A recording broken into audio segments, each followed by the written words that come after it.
All right, so this last video on chapter 10, we're going to be talking about alternative pathways that plants can do to help increase photosynthesis. So if you look at what's called a normal C3 plant, things like a moss or like a bryophyte, I don't know if you would know that.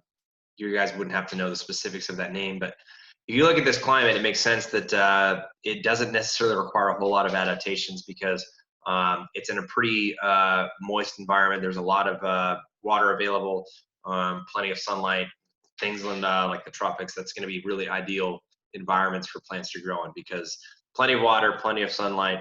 But then when you start to look at things like corn and how they grow, they're not always going to be next to a really massive water source. Even things like cactus and things like succulents, they require specific adaptations to increase their photosynthetic abilities. So alternative pathways are going to be important for you to understand in terms of why plants have evolved to do this. Remember stomatas right here at the bottom, that's going to be letting in CO2 for the Calvin cycle, and that's going to be where oxygen is going to be leaving, okay? Now, one thing that could be problematic, and it does happen, is sometimes during this process, water leaves, okay? If water leaves, that's going to be referred to as transpiration. Okay, so you're actually losing water. Now, that's natural. Plants can lose water, and it's important for it to get rid of any excess water it would have. Even remember, plants do respiration, so you need to understand that some water leaving is normal, but if it is really low on water, there needs to be ways to combat this. So one thing that plants have done is they can actually close stomata to conserve that water. But if they just close this off, right? If the stomatas were closed, you're going to fix this problem of you're not losing water, but check out the problem you've created.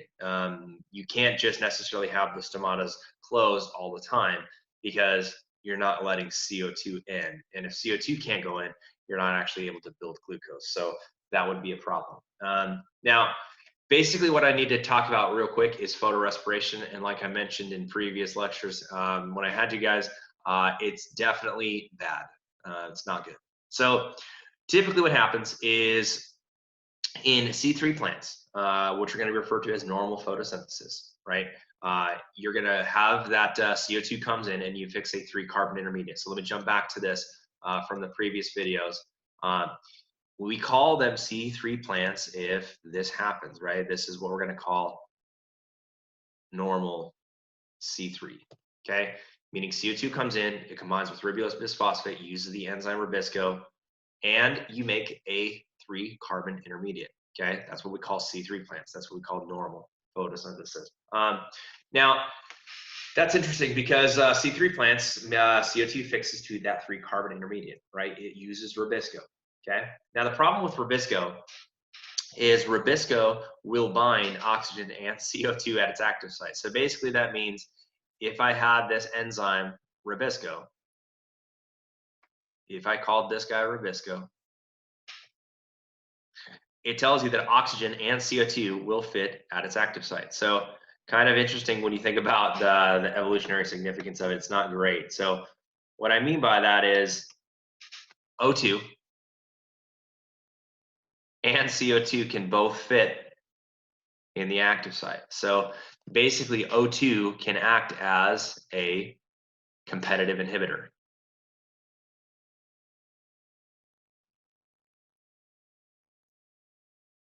Which basically means that it's going to stop the functioning of that Rubisco enzyme. So kind of crazy when you think about it. CO2 normally comes and it should make that intermediate with ribulose bisphosphate, but O2 can come in. And it's a problem. So if O2 is there, CO2 can't come and bind at the active site. If CO2 isn't there, you can't actually do any of the Calvin cycle. So it's kind of ridiculous. And this is just showing you O2 comes in. And it actually prevents it. Now, don't get fixated all on this, but basically, if O2 is involved in Rubisco binding, okay, it actually takes energy to remove that oxygen. So energy is used to remove that, and you decrease photosynthesis production. So just understand this, that term photorespiration, it's not great. Plants don't want to do photorespiration. So oxygen comes and binds at the active site, it's not good because CO2 can't bind it. So like we mentioned, and I'll jump back here, if we're doing photorespiration, if Rubisco is not there, and these are common AP type questions, if Rubisco isn't there, can CO2 bind to ribulose bisphosphate? No. And if you're not making this, you're not making your sugar. So that's why photorespiration is not good. So let's talk about what plants have done to evolve to combat this issue. So there's two things you need to know, which are going to be C4 plants. Those are things like sugarcane, corn, and grasses. And they use an enzyme called PEP carboxylase. You don't need to know the specifics here, but basically the key on this is that it's going to minimize photorespiration. Now C4 plants, what they do is they basically, the way I think of it is they save CO2 by making a four carbon intermediate. So basically what this tells us is that CO2 comes in, it uses that enzyme PEP carboxylase, and it makes oxaloacetate, which is 4 carbons, okay? A little back, interesting fact is oxaloacetate, that's gonna be a 4 carbon molecule in cell respiration. So anyway, what you guys have to know, what is the point of this? Depending on the plant species, if it has the ability, if it has the enzymes to make this PEP carboxylase, that is important because it can actually save that 4 carbon intermediate, all right? Then that 4 carbon intermediate gets converted into your pyruvate.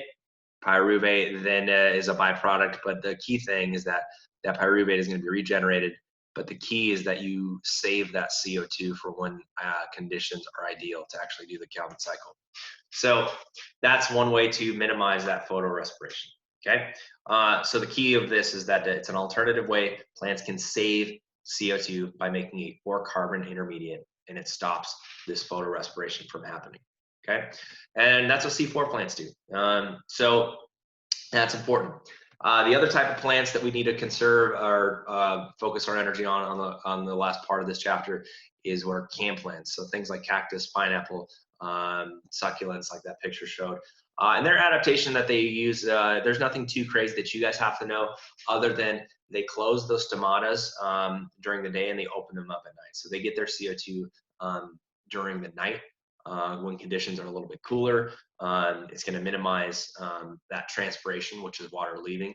So that's really their big adaptation, is that they got those stomatas closed during the day and they open them at night. So that's the difference here. So can plants versus C4 plants, kind of a nice overview.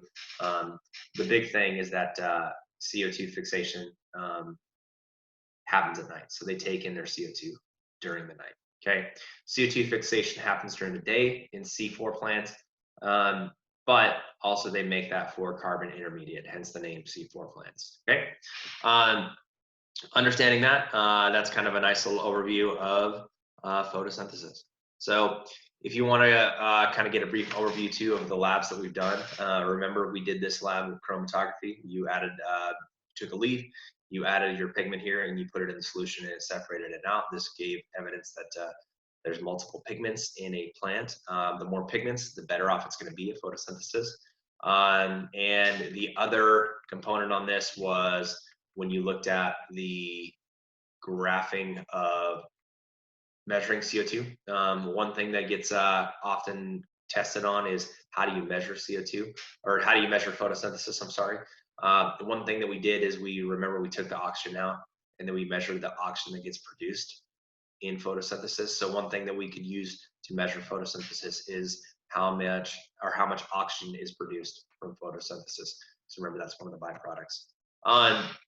So it looks like here we got pictures from the POGL, but I think I've covered this in quite a bit of detail in the other videos. It's just the same thing. Electrons come in. I don't think that there's anything specific that I haven't talked about. So that is alternative pathways in chapter 10, and we'll see you in the next video.